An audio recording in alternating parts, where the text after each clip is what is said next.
9h10, retour sur le plateau d'I24. Merci de nous être fidèles. Laurent Hachel et Rudy Saada, bonjour. Et merci d'être avec nous. Laurent, on va parler avec vous de ces grèves, de ce mardi noir, de la contestation et de la grande nuit sociale en France. Contrôleurs du ciel, taxis, instituteurs, fonctionnaires. Ça va être dur aujourd'hui. Ça va être dur aujourd'hui, grève à une historique. La première grève, pour information, c'était il y a 2500 ans avant Jésus-Christ. Les esclaves égyptiens dont on avait supprimé les rations d'ail dans les soupes qui ont décidé de l'arrêt de travail pour la construction des pyramides. Pour revenir à aujourd'hui... Vous saviez ça, Rudy? Absolument pas. Voilà, on a appris l'historique de la grève. C'était pas les Français alors qui C'était pas les Français. Grève. En France, ça a commencé place de la grève à Paris. Donc les grèves, il y a un peu tout le monde qui fait la grève aujourd'hui. Pour expliquer, pour donner un petit peu d'éclaircissement, la fonction publique qui demande un relèvement de son pouvoir d'achat qui a été bloqué depuis quelques années, c'est vrai. Cependant, dans un contexte où il y a plus de 4 millions de chômeurs en France, c'est un peu en décalage avec la réalité.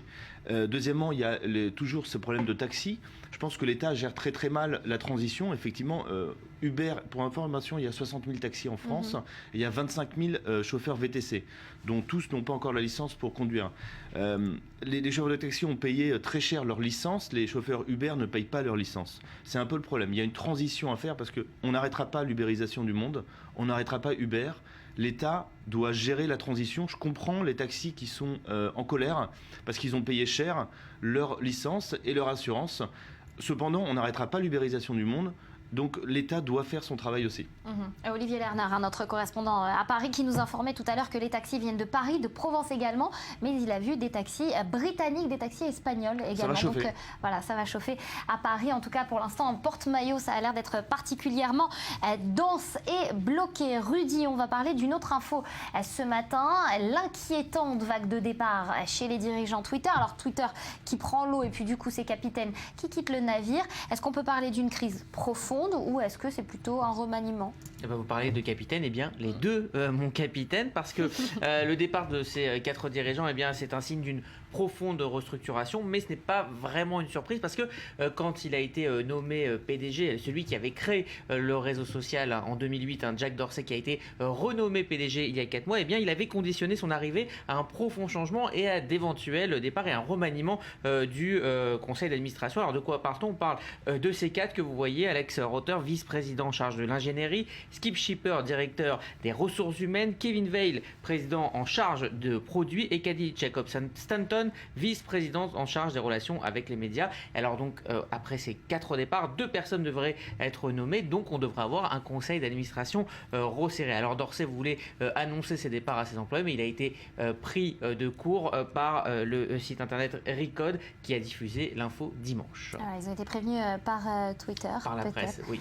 Quels sont les fondements, Rudy, de cette crise? Eh bien, parce que Twitter plafonne tout simplement, parce que dans le monde des entreprises internet, ce qui a de la valeur, eh bien, c'est le nombre d'utilisateurs que vous avez, parce que qui dit utilisateur dit cible publicitaire potentielle. Alors, il y a 320 millions d'utilisateurs actifs de Twitter dans le monde actuellement. Ce n'est pas rien, mais c'est une croissance qui se réduit. Ils étaient 250 millions en 2014. Autre problème, outre ce ralentissement de la croissance d'utilisateurs, le manque de rentabilité, parce que Facebook a réussi à transformer ses utilisateurs en argent avec tout un système de publicité. Eh bien, Twitter n'y arrive pas, ou peu en tout cas.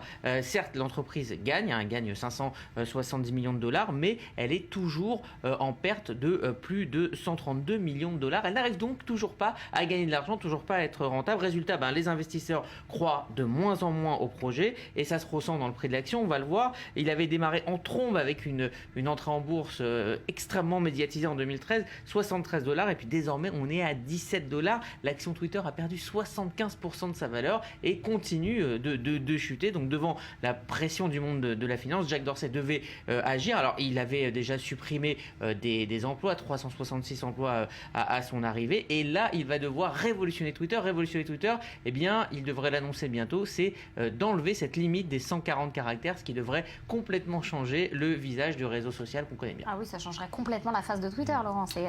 Oui, exactement. Un petit point, les résultats pour ce genre d'entreprise, pour information, WhatsApp a été racheté pour 22 milliards de dollars. Il faisait des pertes à ce moment-là de 130 millions de dollars.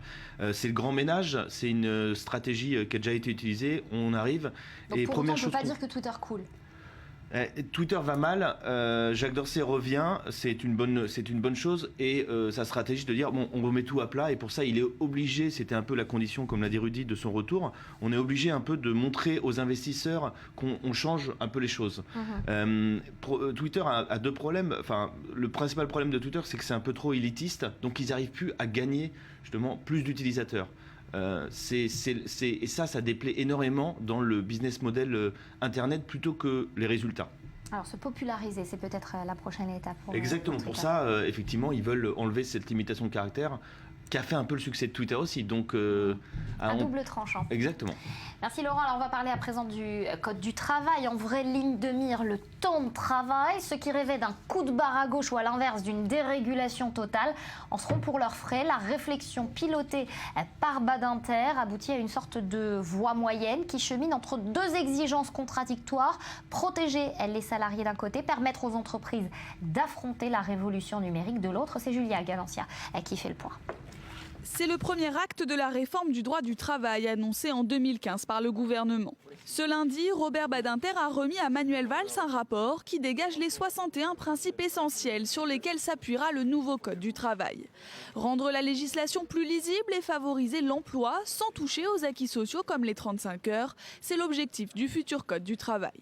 Pour nous, assurer à la femme et à l'homme au travail, aux salariés, à tous ceux, à tous les niveaux qui participent à la création de richesses dans l'entreprise, le respect de leurs droits fondamentaux et notamment, je dirais même particulièrement, de leur dignité, c'est la première exigence du droit du travail aujourd'hui et demain. Compensation des heures supplémentaires et durée légale du travail figurent parmi les principes essentiels énumérés dans le rapport. Un rapport qui réaffirme aussi la place du CDI et le principe du salaire minimum. Le Premier ministre Manuel Valls a exclu d'abandonner la majoration des heures supplémentaires réclamée par son ministre de l'économie. Il indique que la durée légale du travail, aujourd'hui de 35 heures, figurera dans le préambule du futur code du travail. Il réaffirme la nécessité d'une durée légale, normale, écrivez-vous, du travail et d'un droit à la compensation pour les heures supplémentaires effectuées au-delà. Mais les divergences entre Emmanuel Macron et Manuel Valls sur les 35 heures continuent. Quelques heures après l'intervention du Premier ministre, le ministre français de l'économie a réitéré son offensive sur les heures supplémentaires et les 35 heures. Le rapport doit servir de base à la future réforme du droit du travail présentée le 9 mars prochain par la ministre du Travail, Myriam El Khomri. Bon Laurent, pour de vrai, sans langue de bois, est-ce qu'il va vraiment fondamentalement changer quelque chose ce nouveau code du travail? Pour de vrai, sans langue de bois, je ne pense pas. Il y a deux choses. Un, le gouvernement est bloqué avec des 35 heures, dont il essaie de sortir, et pour ça, il va essayer de développer les accords inter-entreprises. C'est une manière de sortir des 35 heures qui est une mauvaise chose pour la France.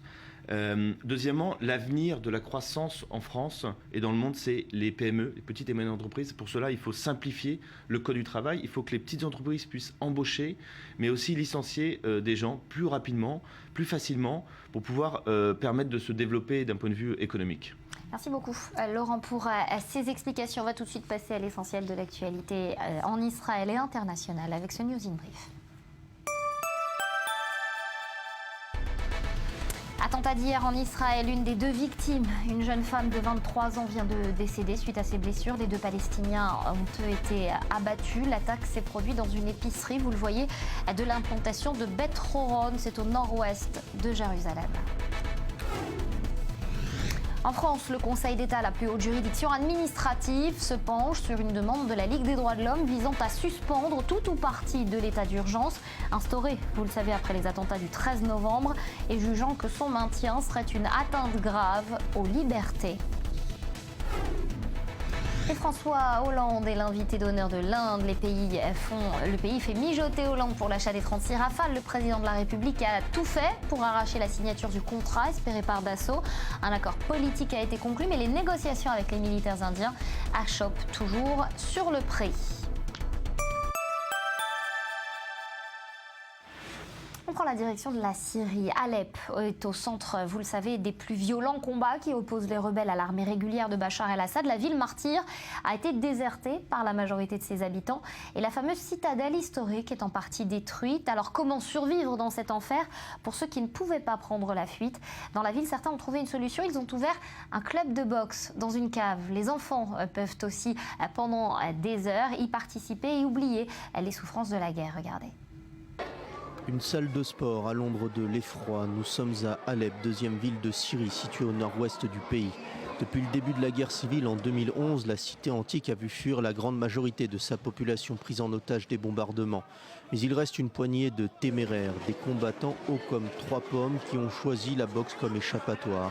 Ahmad et Shaban ont créé ce club pour permettre aux enfants de sortir des affres du quotidien. Nous sommes à la base de ce projet et nous avons réussi à attirer le plus grand nombre de personnes issues des zones libérées.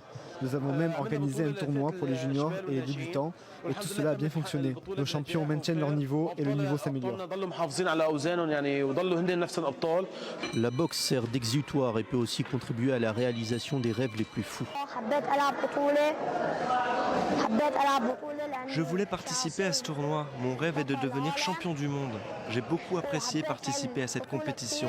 À la fin, j'ai perdu, mais je me sentais comme gagnant. Ce sport est aussi l'expression d'un instinct de survie. Elle permet à tous ces enfants de maintenir une activité normale au beau milieu des destructions. On va parler d'un autre sport à présent, un peu plus solitaire que la boxe, en duel en tout cas à chaque fois, le tennis. Et on reçoit Patrick Simon, bonjour. Merci d'être notre invité ce matin. Alors vous êtes ancien entraîneur d'Amélie Mauresmo notamment, ancien entraîneur en tout cas national. Et vous êtes à présent depuis 1 an, entraîneur également des équipes israéliennes. Alors est-ce qu'il est différent le travail en Israël et en France ? Non, je ne trouve pas. Il n'y a pas de différence. On entraîne Absolument de la même façon. pas. On entraîne de la même manière partout. Après, bien sûr, il y a l'aspect financier. Et c'est vrai que des pays comme l'Angleterre, la France, avec des grands chelems, génèrent de l'argent. Donc, ils aident énormément à la formation. Et par contre, dans les autres pays, ça paraît beaucoup plus compliqué. Voilà, donc il y a une question économique.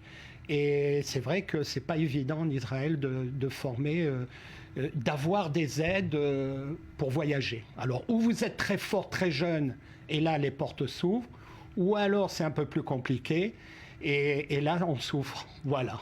Alors un mot peut-être sur ce qui se passe en ce moment à l'Open d'Australie. Au niveau, on va parler uniquement du sport pour l'instant. On reviendra sur ces accusations de fraude et de trucage des jeux. Mais pour le sport, il y a Federer qui vient de se qualifier. Serena Williams aussi. Vos pronostics pour cette année? Mes pronostics, je pense qu'on va tout droit vers une demi-finale Djokovic-Federer.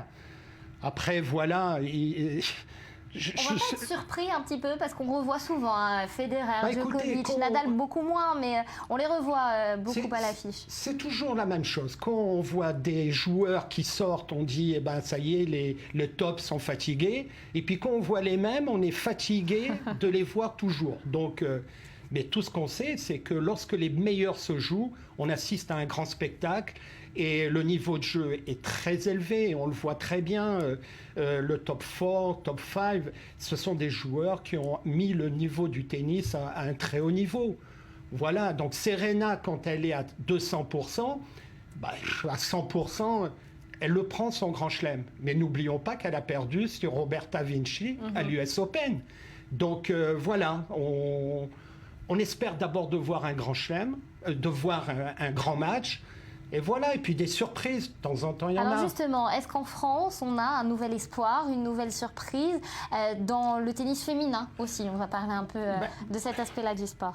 Dans le tennis féminin, vous avez 3 ou 4 joueuses comme Cornet, comme Kristina Mladenovic, comme Caroline Garcia. Voilà, ce sont des jeunes filles qui ont bien joué, qui jouent bien. Mais c'est vrai que pour l'instant, ça tarde un petit peu à montrer le bout du nez, pas dans les tournois inférieurs, mais le bout du nez dans des grands rendez-vous. Et on sait qu'il y a toute une jeune génération qui arrive. Et il n'y a pas de temps à perdre, entre guillemets. Donc, surtout chez les filles. Chez les garçons, mais chez les filles, il n'y a pas de temps à perdre. Et là, ça me paraît un peu compliqué. Mais voilà. Je voudrais qu'on revienne, Patrick, en un mot sur ces accusations qui ont un peu ébranlé le départ, le lancement de l'Open d'Australie, ces accusations de fraude, de trucage de matchs. Vous en pensez quoi? Écoutez, juste quand je vois la liste des joueurs, je suis étonné de la présence d'un joueur. Rien que la présence d'un joueur comme Hewitt, je peux pas l'imaginer. C'est un des plus grands combattants qu'on a eu sur le terrain.